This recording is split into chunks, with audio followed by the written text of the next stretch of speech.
Hi, this is Dr. Tom Gerard, and I'm going to be going over how to calculate the two-sample t-test for your statistics class. I'm also going to be going over the 6 steps of hypothesis testing for that. And in this course, we have 6 steps. You may have, in a different book, you may have 10 steps, up to 10 steps. It could be 6, 7, 8, 9, 10, doesn't matter. They're all the same process. Sometimes, like this book, it's 6 steps because they're putting more than one question in each step. So, however, the process is the same, regardless of what course you're taking. So let's look at the hypothesis. The hypothesis has to tell the variables that we're discussing. Now we're going to state the hypothesis in words, and we're going to state the hypothesis in symbols. And this will make a sense at the end when you have to answer your conclusion. Because if you just do the symbols, it'll be harder to answer the conclusion. However, if you only do it in words, then sometimes it's hard for you to understand what it is that you're actually testing, because you're only testing the means of the two groups that they're different in some way. So let's take a look at an example. So customers at Foodtown Market have a choice when paying for their groceries. They check out using the cashier-assisted checkout, or they use the new self-checkout. The store manager would like to know if the mean checkout time using the standard checkout method is longer. So always think about whether or not the word is it shorter? Is it longer? Is it greater than? Is it less than? Is it better? Is this team better than that team? Did this team score better than that team? Did the team do better in this year than they did last year? Because if you're saying that, you're using a direction. That is a one-tailed test. That means you're looking at one direction. However, if I just say that there is a difference, and I don't know whether or not it is better or worse than, or faster or slower, or the scores are better or worse from one year to the next, you would have equals. So now you'll say, this here, step 1 says state the null and alternative hypothesis. This is in symbols. So here we see the null hypothesis is the mean of the self-checkout is less than or equal to. Now this is the null hypothesis, means nothing is different. So what I always tell students is start with the alternative hypothesis. What do you think? It says here the store manager would like to know if the mean checkout time using the standard checkout is longer, is greater than. Is the standard checkout greater than the self-checkout? He's making that statement. That's the alternative hypothesis. Sometimes you'll see it's an H of an A, alternative hypothesis. That's really what you think. That's what you're going to start. So you'll see here, he's wanting to know, is the self-checkout, standard checkout takes longer than the checkout that they're calling the fast lane or self-checkout. Okay? Now, so you start with that, and then you put this one. That's the opposite, which means it's less than or equal to. So that's going to be the same thing if we're over here. We're going to state the hypothesis in words. And in this case, the manager feels that the cashier-assisted checkout, my hypothesis is that the cashier-assisted checkout takes longer than the self-checkout, right? State your hypothesis in symbols. Now, depending on how your instructor wants it, you may use the M1 and M2, or mean of self, S, and mean of, well, in their case, they're doing S means standard and F for the fast lane or self-checkout. But you could have the mean of Cowboys and mean of Patriots, or whatever you want, right? So I can put an M because it's easy to type. Sometimes your instructor will want you to use the X with the bar over it, which is the true way that you would write the mean. Maybe you want the population mean, which is the mu. That's what we see in our example here. So it just depends on what your professor is looking for. For my class, it doesn't really matter. We're just trying to understand what we're doing. And so if you can only type the M1 and M2, that's fine for me. So you're going to have, like on here, you'd have the null hypothesis is that the M, the mean of the standard or cashier, is less than or equal to than the mean of the self-checkout. Why is it the null? Because I believe, or this manager is believing or thinking, that it takes longer to go to the cashier. The standard is longer. Okay, how about another one? Owens Lawn Care manufactures lawnmowers that are shipped to dealers throughout the United States and Canada. 2 different procedures have been proposed. 2 different procedures. The question is there a difference in the mean mounting times of these? In other words, the difference between these 2 procedures, is there a difference in the mean mounting times? A time and motion study is conducted. Now, in this case, they're not saying I think one is faster or slower than the other. And so therefore, you see that it has the equals and not equals. Well, what do you think? What do they think? They think there is a difference. So that's the alternative hypothesis. I think there's a difference. So the mean of this procedure is different or not equal to the mean of that. And this mean is equal, the null hypothesis, meaning there's no difference, no matter what method we use. And of course, they've got raw data. Here's the minutes, okay? So remember, always on your raw data, you have to have multiple numbers. You can't just have one number. It's not going to work. Okay, so let's go back. So we had that. Is it a 2-tailed or a 1-tailed test? Okay, so that's exactly what we just looked at. If this is an equals and a not equals, it's 2-tailed test. And I'm not going to go into all of that in this video, but you know, we looked at the picture of the bell-shaped curve and whether it's on both ends of the curve or if it's only on one side of the curve. This is a 2-tailed test if it's equal and not equal. This one that we looked at earlier with the supermarket is a 1-tailed test because it's showing direction. So how do you know the answer to that question? Well, did you say one team was better than the other? Or the boys are better than the girls? Or the girls are better than the boys? Or this is faster than the other one? You know, if you're saying a direction, it's a 1-tailed test, and you use greater than or less than.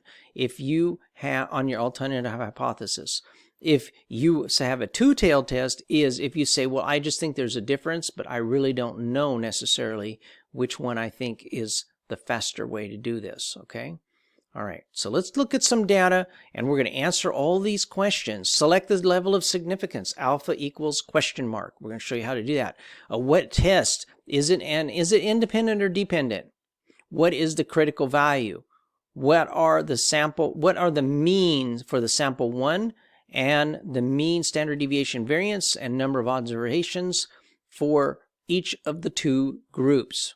Now, I'm going to show you how all this comes out of Excel very easily.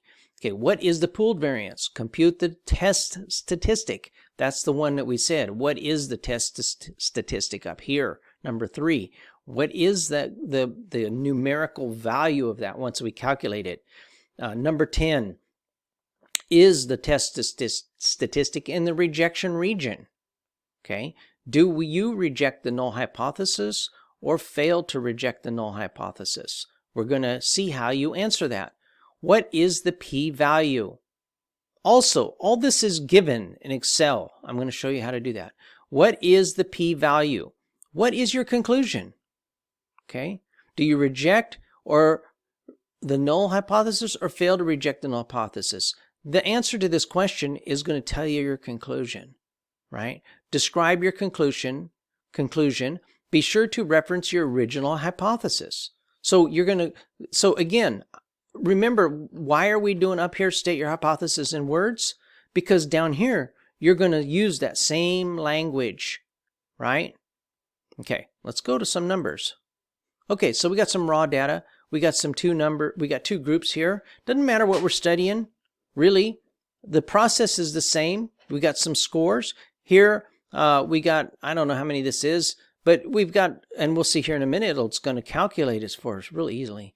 But the thing is, You could have 100 scores. You could have 1,000. You could have 10,000, right? It doesn't really matter because we're going to make Excel do all the work. We're going to use Excel data analysis. Now, one of the things you want to make sure is up here on your tab, and now this is Microsoft Excel, up here that you have the data tab, and on the data tab, way over here to the right, see if I can get my screen to go over there. You have this button that says data analysis. If you don't have this, go back and watch my other video on how do you install this. It's free. It's part of Excel. You don't have to pay anything extra. It's just a process of adding this button because that's really what's going to do our work for us. Okay, so let's do this. So we have these two groups. Let's make this bigger so I can see it. All right, here's our two groups. Now we're going to go over here to the data analysis. Click on that. It's going to bring up this nice box. Now there's a lot of stuff in here. We're actually calculating the two sample T, the t-test, two samples assuming equal variances. This is the one that we're using, okay? Now for other situations you might use these others. For our purposes here, you're going to use two sample assuming equal variances, okay? So hit OK. Now, variable range. What is my variable range? Let's come over here. We're going to highlight with my Excel. Bam. Oop. Now we're going to go to the second group here. Okay, so they're putting those two columns in there. Now again, doesn't matter whether you have, 5 scores or you have 5,000 scores. We're going to put that range in here. Now the second thing which it's going to ask you is hypothesis mean difference. What is our null hypothesis? You're testing the null hypothesis. The null hypothesis is 0. There's no difference. 0. What is the difference? 0. That's my hypothesis mean difference. No difference. Now, because I kept A3 in my case, it says the name of the group. This could be, like I said, this could be, your Cowboys and your Patriots, or your Democrats and Republicans, or your boys and girls, or your sophomores and juniors, whatever. Yes, I have labels. Okay. Now, here is a very important thing. You need to know what alpha you're putting here. Now, the standard for typical business type things is 0.05. You're going to find 0.01 sometimes in medicine and some other more precise things that you need more precision, like maybe in manufacturing and things like that. And then you'll find, like in political polls, that they even use less, 0.1. And they always say, well, why are they always off on their political polls? Because their alpha level they're choosing is bigger. This is 0.05. That's our 95% confidence level. So that's what this means, alpha 0.05. So on the question, you're going to have the question here. Let's go back to this. Number 2, what is the level of significance? 0.05. Alpha equals 0.05. In our case, if you choose 0.01, you can put 0.01 there or whatever it is.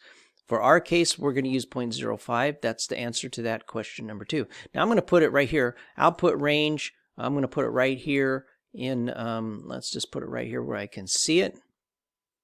Right there. We're going to hit OK. And bam, just like that, it answers all of my questions. It's amazing. Well, you probably heard my clock in the background, but that's okay. So here's what we're going to do. We're interested in all this data. So what I'm going to try to do here is I'm going to try to just cut, copy, and then I'm going to go back and I'm going to paste it right in my Word document that has my questions, right? So we can see what we're answering here. So now we've already stated our hypothesis in words. We've already stated our hypothesis in symbols. The M1 is equal to or not equal. You're going to have 2 of them, right? You're going to have the null hypothesis and you're going to have the alternative hypothesis. Is this a one-tailed or two-tailed test? Well, the answer to that is, well, there you said there's a difference. If you're just putting equal sign on the alternative hypothesis, then it's going to be a two-tailed. if you have a greater than or less than, like I think that the team did better in 2019 than they did in 2018, then that's a direction. That's a one-tailed test. So that's the answer to that, right? Depends on what your hypothesis here in symbols. That's why this is important to put your hypothesis in words. What is it you are thinking? And then what is it in symbols so you can see what it is you're testing. You're only testing that. You're not testing anything else. You can't come to any specific conclusion. If I say, well, I think, the team did better in 2019 than they did in 2018, I can prove that with statistics, but I don't necessarily know why. Now, obviously, if you're doing a huge research project, you got some ideas on why you're doing that, and you're going to write about it. But we're only talking about the statistics part here. Okay, level of significance. Let's get our what I want to do here is paste this right on here if I can. Oops. It put it right where I can't see it. Okay, let's go big.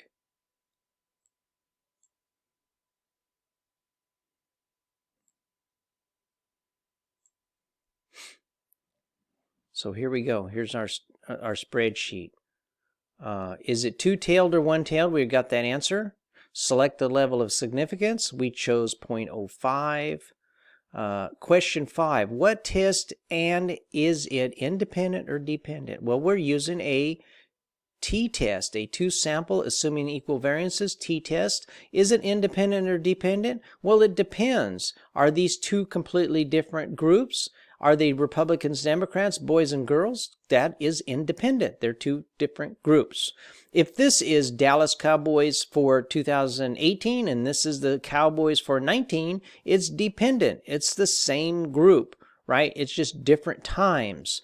Maybe a drug manufacturer tests different drugs at different milligrams, and this could be, this drug at 20 milligrams, and this is the same drug at 40 milligrams. So they're dependent. It's the same thing, the same deal. Okay, but right now we're talking about independent. Whatever yours is, you're going to have to answer these questions based upon your hypothesis and what it is that you're looking at. Okay, number 4. What is the critical value? Well, that's a good question. You'll notice, look here, it says T critical 1, T critical 2. What that means is, we answered up here, is it a one-tailed or two-tailed? If you said in the answer here is a two-tailed, you're going to put the critical value is, let's see, T critical two-tail, 2.06 or 2.07, right? That's the critical two-tailed. If you said that this group is better than that group or less than that group, your directional and it's a one-tailed test, you're going to put this. The critical value is 1.71. There's your answers. Came right out. Okay, what is the sample mean? The standard deviation, the variances. Now, it tells you right here, the mean, the variance, the observations, that's the n, number of observations. The only thing it doesn't tell you here is the standard deviation, which basically is the square root of the variance. So if we took the 6.08 of group 1 and we perform the square root of that, that's going to give us the standard deviation. And the square root of 5.59 in group 2 is going to give you the standard deviation. How do you do that? We can look at that in a little bit. Let's continue on. What is the pooled variance? It's right there. What is the pooled variance? 5.826. Okay. Compute the test statistic. What is the test statistic? Let's go back. Look, it's right there. T statistic, negative 0.311. 0.311. Now, you could have a big number, a little number, doesn't matter. We're not looking at the size of these numbers. We're just looking at what they come out as. So if this is yours is like this one, and it's less than 1, or maybe yours is up at 4 or 5, who knows? Just know that is the T statistic. That was the calculation. Maybe in your class you did it by hand or you did it on the calculator. Compute the test statistic. Is the test statistic in the rejection region? Okay, so now that means, and the way I say it typically is does this exceed does the calculated value, the actual value, what we call the actual value of t, does it exceed the critical value? I like to use the word exceed. I don't like to use the word greater than or less than, because we're going in a direction. Now this is negative 0.03, and you'll see the critical two-tail is 2.06 or 2.07. That could be, this is positive or negative. So this could be a negative 2, or it could be a positive 2 if I'm looking at two-tailed. Okay, if I'm looking at one-tailed, it would typically be positive or negative depending on the direction that I'm trying to look at. But either way, you can see here that my critical value is 1.7 and 2.07. So does because the actual value t does not exceed, in other words, it's not more than 1.71, it's not more than 2.06. On the other side, on the negative, on the less than side, because if this was 1.7 and you had a 2, it would actually be less than, because it would be negative. This was negative.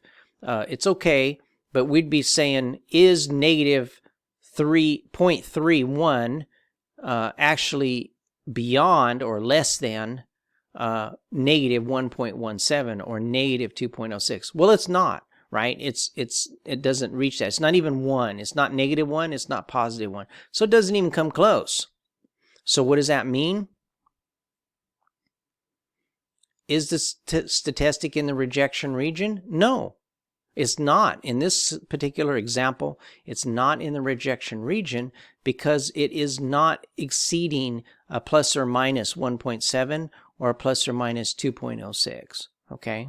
So it's not. So that means, do you reject the null or fail to reject? Is it in the rejection region? Reject means we reject the null? No, it's not. Do you reject the null? Now, if I had my little, I like to draw my little pictures of my a bell-shaped curve to show you where all this works so you could see. But for our purposes here, do you reject the null hypothesis or fail to reject the null hypothesis? No, because it's not in the rejection region. So what does that mean? Now, by the way, what is the p-value? That's also here too. See, here's the p1 tail, p2 tail. So again, remember, depending on what your hypothesis is, tells you whether it's one tail or two tail. Once you get that answer, it's going to tell you which one of these you use, because this printout is going to have 4 different choices here. The critical value and the p-value. Okay, but they're all given here. When you get to this question, what is the p-value? It's going to be one of those up there. Okay, what is the conclusion?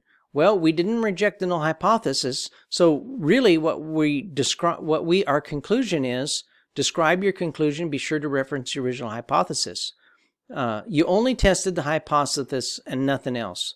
I can't say the Dallas Cowboys did. There was no significant difference between their scores in the 18 season and the 19 season because I can't say the word because I didn't test that, right? I only tested that there's a difference between that. So if I said something like that, I'm going to come back up to my state your hypothesis in words. For example, my hypothesis is that there's a difference between a statistically significant difference in the mean scores of the team's scores for 2018 and 2019. The mean 1 2018 and mean 2 2019. And now down here, because I didn't find that, I have to say we have failed to reject the null hypothesis, and therefore we conclude that there is no statistically significant difference between the mean scores of the 2018 season and the 2019 season. And of course, I'm using that as an example, but whatever it is you're studying, that's kind of the language you might use, okay? And that's it. You only tested that. So there you have it. One last thing is, how do I calculate the standard deviation in Excel? Easy. Or the square root, I mean. Sorry about that. Well, that's the standard deviation of the variance. Standard deviation is square root of the variance. Okay, how do we do that? Okay, let's do this. I can go equals, and then I'm going to choose that, and then I'm going to use the little hat sign, what we call the little dunce hat. It's above the 6, and then we're going to put 0.5. That means the square root. Okay, so I got the square root of the variance there. So that's what that is. Now I could also put this, because Excel is, many ways to do different things. I can put equals SQ, square root returns the square root of a number, and I'm going to hit tab, I'm going to click that, and I'm going to hit enter, and it gives me the same number. So I can use this, see up here in my formula bar, I can put equals square root of that number, or I could do the little hat with the 0.05. Either way, it gives me the standard deviation. So if you have a situation where, like here, they're asking you for the standard deviation and the variance, if you have one, you can always calculate the other. Because if you have the standard deviation, you just square it, and that gives you the variance. If you have the variance, you square root it. In Excel and the data analysis for 2 sample t, it gives you the variance. And there you have it. I know this has been 25 minutes going through this, but I hope that it helps you understand more about how you're supposed to do this type of 2 sample t, assuming equal variances tests.